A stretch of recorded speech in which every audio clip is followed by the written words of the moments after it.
सोचो, एक नॉर्मल सा घर, एक ऐसा जगह जहाँ लोग सालों से रहते आए हो, और अचानक उस घर के नीचे 18 फीट ज़मीन के अंदर एक ह्यूमन स्केलेटन मिलता है।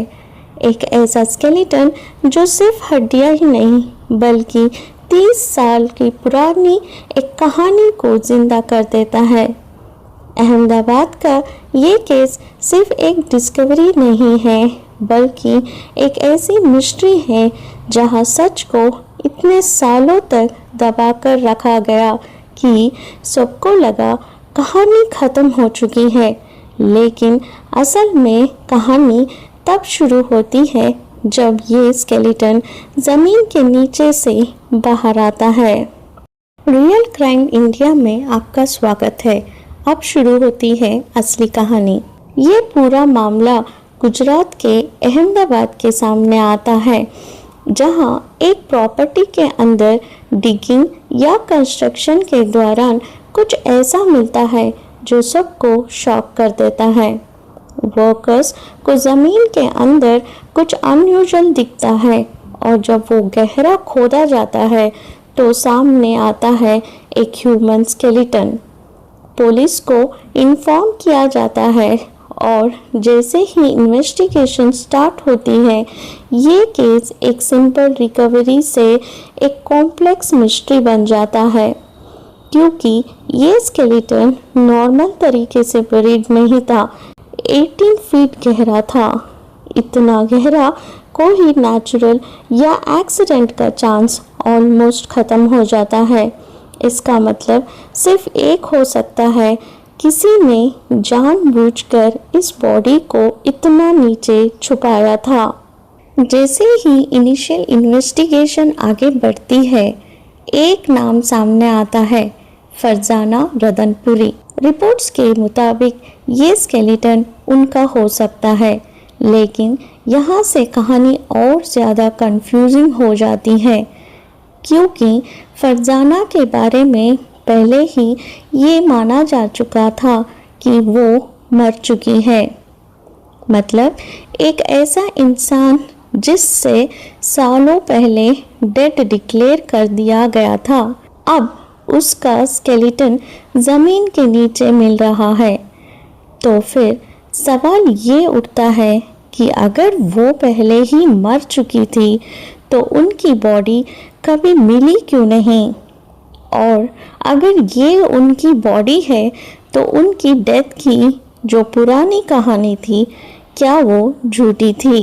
यहीं पर ये केस एक नॉर्मल क्राइम से एक साइकोलॉजिकल मिस्ट्री बन जाता है, क्योंकि यहाँ सिर्फ एक मर्डर या डाउट नहीं है, बल्कि एक पूरी कहानी को गलत तरीके से प्रेजेंट करने का भी डाउट है।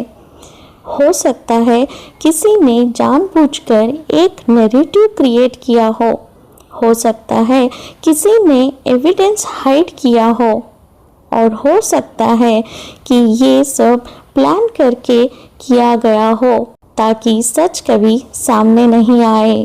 पुलिस तुरंत फॉरेंसिक प्रोसेस शुरू कर देती है। स्केलेटन को केयरफुली रिकवर किया जाता है और लैब भेजा जाता है, जहां एक्सपर्ट्स ये जानने की कोशिश करते हैं कि ये स्केलेटन किस एज का है, मेल या फीमेल, और डेथ का अप्रॉक्सीमेट टाइम क्या हो सकता है। फॉरेंसिक साइंस यहाँ सबसे इम्पोर्टेंट रोल प्ले करती है, क्योंकि इतने सालों के बाद सिर्फ बोन्स के बेसिक पर आइडेंटिटी कंफर्म करना आसान नहीं होता।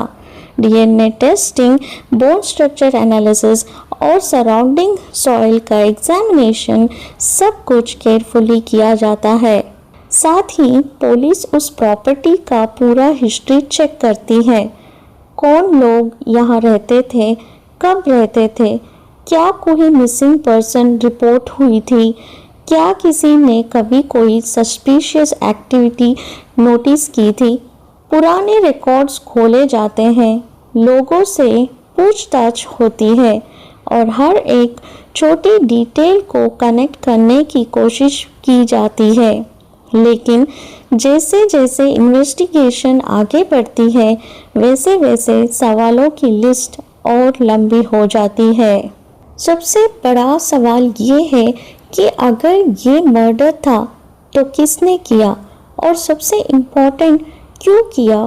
क्योंकि किसी को मारकर 18 फीट नीचे छुपाना एक इम्पल्सिव एक्ट नहीं हो सकता। ये क्लियरली एक प्लान्ड एक्शन लगता है।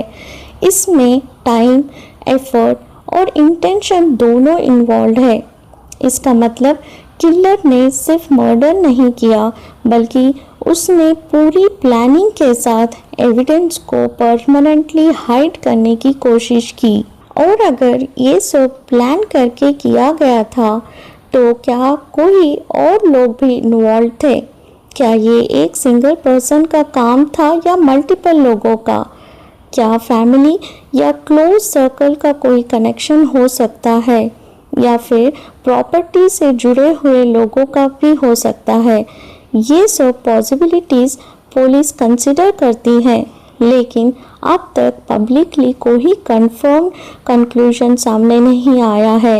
इस केस का सबसे डिस्टर्बिंग पार्ट ये है कि एक इंसान की डेथ के बारे में जो स्टोरी सालों तक लोगों ने मानी वो शायद गलत हो सकती है, और अगर ये सच है तो इसका मतलब है कि किसी ने इतने सालों तक सच को सक्सेसफुली छुपा कर रखा, और ये सिर्फ एक मर्डर नहीं बल्कि एक लॉन्ग टर्म कवर अप भी हो सकता है। आज के टाइम पर भी ये इन्वेस्टिगेशन ऑनगोइंग है। फॉरेंसिक रिपोर्ट्स और identity confirmation process critical stage पर है, और अथॉरिटीज़ हर एंगल से इस केस को देख रही है, लेकिन अभी तक किलर का नाम ऑफिशियली कंफर्म नहीं हुआ है, ना ही मोटिव क्लियरली एस्टैब्लिश हुआ है। मतलब ये केस अभी भी एक ओपन मिस्ट्री है। एक स्केलेटन जो 30 साल तक ज़मीन के नीचे छुपा रहा, एक कहानी जो लोगों को सच लगती रही, और एक ऐसा सच जो अब धीरे धीरे सामने आ रहा है। ये केस हमें ये सोचने पर मजबूर करता है कि इतने आसानी से रियलिटी को मैनिपुलेट किया जा सकता है, और इतने लंबे टाइम तक एक झूठ को सच बनाकर रखा जा सकता है। और सबसे बड़ी सवाल अभी भी वही है, क्या असली कहानी कभी पूरी तरह सामने आएगी? क्या जिसने ये सब किया वो कभी पकड़े जाएगा, या फिर ये केस भी उन मिस्ट्रीज में शामिल हो जाएगा जहां सच हमेशा अधूरा रह जाता है? आपको क्या लगता है कि ये एक प्लान्ड मर्डर था या इसके पीछे कोई और कहानी छुपी है? कमेंट में ज़रूर बताना, और ऐसे ही रियल क्राइम स्टोरीज के लिए चैनल को सब्सक्राइब करना मत भूलना, क्योंकि यहाँ हर कहानी के पीछे एक सच होता है और हम उस सच तक पहुँचने की कोशिश करते हैं। जय हिंद।